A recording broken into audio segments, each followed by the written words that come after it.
અલ્પેશભાઈ, હાર્દિક પટેલે જે પત્ર આપ્યું છે સીએમને, તેમાં 27 મુદ્દાઓમાં આપના સમાજને લગતા 7 મુદ્દાઓ તેમણે લીધા. તે બાબતે આપ કંઈ કહેશો?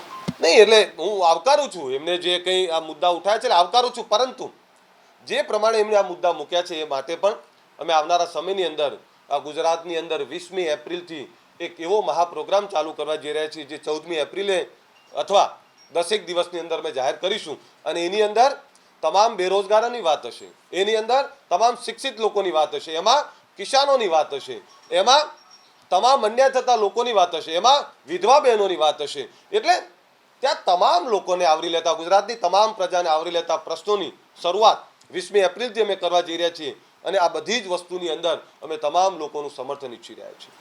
એક પ્રશ્ન સતત લોકોના મનમાં ઘૂંટાઈ રહ્યો છે કે 2017માં બે યુવા નેતાઓ સામે આવ્યા છે, હાર્દિક પટેલ અને અલ્પેશ ઠાકોર. માની શકે કે 2017માં ક્યાંક ને ક્યાંક અલ્પેશભાઈ કે ઠાકોર સેના કે ઓબીસી એસસી એસટી મંચ તેની માંગો જો પૂરી ન થાય તો આવનારા સમયમાં કદાચ સામે પણ આવી શકે? નહીં, મેં કહ્યું ને કે જે સમર્થન કરે છે એને આવકારીએ છીએ, પરંતુ જનતાના આ પ્રતિનિધિઓ જનતાની સેવા કરવામાં ક્યાંક નિષ્ફળ રહેશે તો 100% સારા પ્રતિનિધિઓ ચૂંટવામાં અમે અગ્રેસર રહીશું, અમે આગળ રહીશું, અમે જાગૃત પણ લાવીશું અને સાથે રહીને કેમ્પેનિંગ પણ ચલાવીશું.